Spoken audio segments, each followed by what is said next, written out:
Hi everybody, welcome back to Smirking Gun. I'm Rob. Welcome back to our Game of Thrones reaction videos. This is Season 6, Episode 3, Oathbreaker. Um, it's a pretty good episode. I mean, it's pretty much become the Jon Snow show. Like, we all really just want to know more about what's going to happen with him. Uh, so, full spoilers if you haven't watched the episode, please go and watch that and then come back and check this out. Um, it was good, but it wasn't like it hasn't, it wasn't like the last couple of episodes. Even though you get to see Jon Snow wake up and Davos is there and Melisandre comes in like, oh my god, I did it.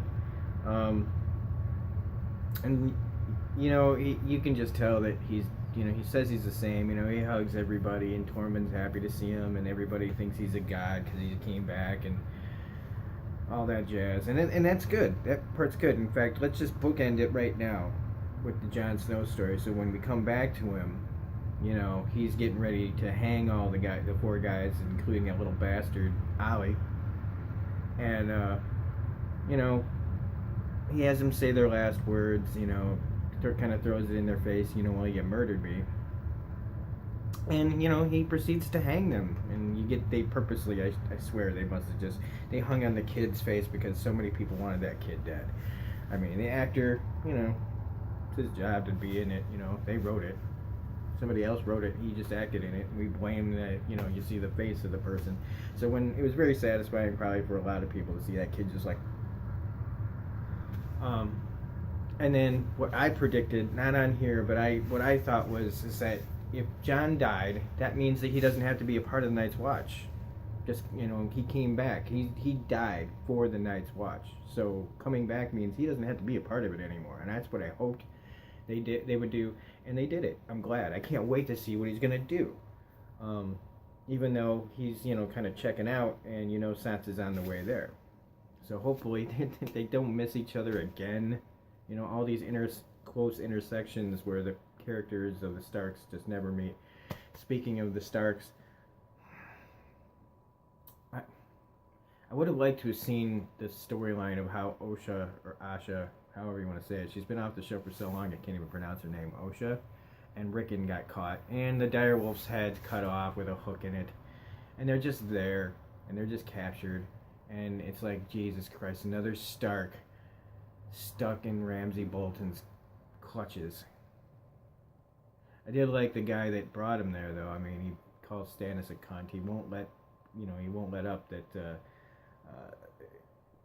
Ramsay killed him. Oh well, no, he got poisoned. No, you killed him. You know, and so there's that, and that makes me just really uneasy again, just to see another Stark in the clutches of Ramsay Bolton. Just like, what fucked up thing is he gonna do to this poor kid? We haven't seen him in forever. I mean, anyway, another great part of this episode is Bran getting to see what I believe is the Tower of Joy.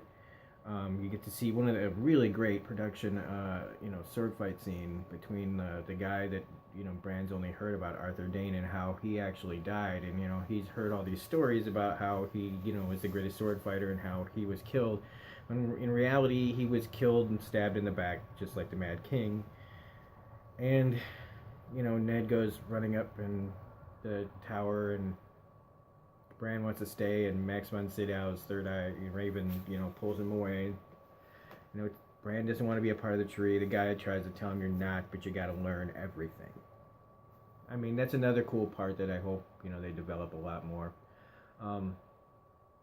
The King's Landing stuff, I did like how the small council just up and leaves Jaime and Cersei and Zombie Mountain, just sitting there. They're not gonna sit there and listen to their bullshit. Um, they're really, these people are really tired of their crap. No matter how much of the agenda they want to try to push and push and push, it's gonna be up to them to get what they want. I don't think a lot of people are standing for them right now. Tommen's scene with the High Sparrow is, again, it's a religious talk, sort of politics, sins, things that I'm just not really that interested in.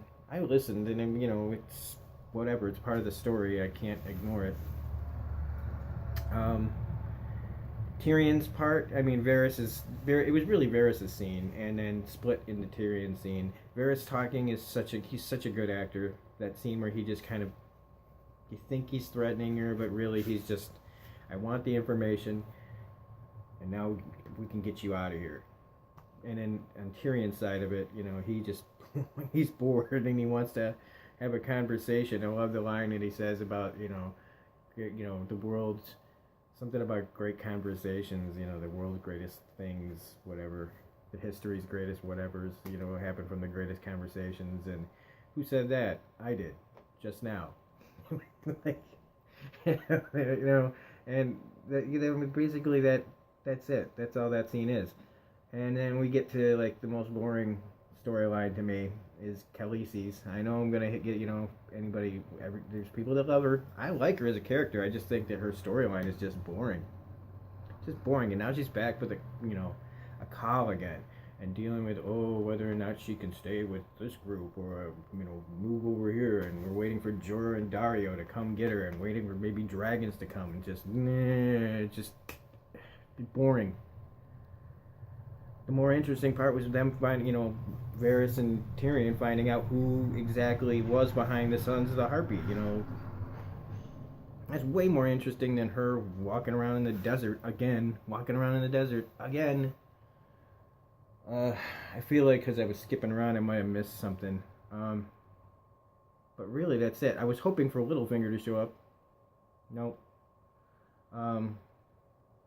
Yeah, I mean, it's not a filler episode. I mean, it's just, things happened, and I feel like, it could be considered a filler episode, except, with the exciting things about Jon and how we're all kind of on the edge of our seats of what he's going to do next, and the tension of Ramsay Bolton, what fucked up thing he's going to do next. So, I'm going to give this like an 8 out of 10. It was fine. And they had some good stuff. There was, like the King's Landing stuff was boring. Ignite, the High Sparrow thing, boring. The little birds, talking to Qyburn, that was creepy. And that's, I think that's where there's going to be some craziness there, because competing birds, the King's Landing birds with Qyburn and Varys' birds and Meereen. Well, anyway, that's my take on it. I still think, holy shit, Jon Snow's back, and that's fantastic. But we'll be back next week for Game of Thrones Season 6, Episode 4, which is called The Book of the Stranger.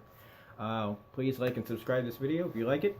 Tell your friends, please. Anyway, that's it, and we will see you next time. This is Rob from Smirking Gun saying, see ya.